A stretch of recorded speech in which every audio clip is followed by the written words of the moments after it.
மலையாள ஆக்ட்ரஸ் ஆன மீரா வாசுதேவன் தன்னோட மூணாவது கணவரை விவாகரத்து பண்ணிட்டாங்க அப்படின்னும் இப்போ அவங்க சிங்கிளாக தான் இருக்காங்க அப்படின்ற ஷாக்கிங்கான அப்டேட்டை கொஞ்ச நேரத்துக்கு முன்னாடி தான் ஷேர் பண்ணியிருக்காங்க. ஆக்ட்ரஸ் மீரா வாசுதேவன் சமுத்திரக்கனி டைரக்ஷன் பண்ண உன்னை சரணடைந்தேன் அப்படின்ற படத்தின் மூலயமா தான் தமிழ் சினிமாவில் அறிமுகமாயிருந்தாங்க. ஃபர்ஸ்ட் படத்திலே அவங்களுக்கு நல்ல பாராட்டு கிடைச்சிருந்தது.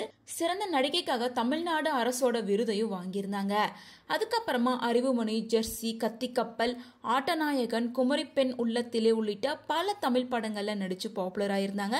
2005 தான் விஷால் அகர்வாலை காதலிச்சு திருமணம் பண்ணிக்கிட்டாங்க. மேரேஜ் ஆன கொஞ்சம் வருஷத்திலே கருத்து வேறுபாடு காரணமா 2 பேரும் 2008 பிரிஞ்சிட்டாங்க. அதுக்கப்புறமா 2012 ஆக்டர் ஜான் கொக்கைனா 2வது முறையா லவ் பண்ணி மேரேஜ் பண்ணிக்கிட்டாங்க. இந்த திருமணம் வாழ்க்கையும் அவங்களுக்கு சரியா செட் ஆகவே இல்லை. 2016 விவாகரத்து வாங்கி பிரிஞ்சிட்டாங்க. பட் இவங்க 2 பேத்துக்கு ஒரு மகன் இருக்காங்க. இந்த நிலையில கடந்த வருஷம் டெலிவிஷன் சினிமோட்டோகிராஃபரா இருக்க விபினை 3வது திருமணம் பண்ணிக்கிட்டாங்க. ஃபேமிலி மத்தியில தான் இந்த திருமணம் ரொம்ப கிராண்டா நடந்து முடிஞ்சிருந்தது. மேரேஜ் ஆகி 1 இயர் கூட கம்ப்ளீட் ஆகாத நிலையில இப்போ தன்னோட கணவரை பிரிஞ்சிட்டதா ஒரு ஷாக்கிங்கான அப்டேட் கொடுத்திருக்காங்க.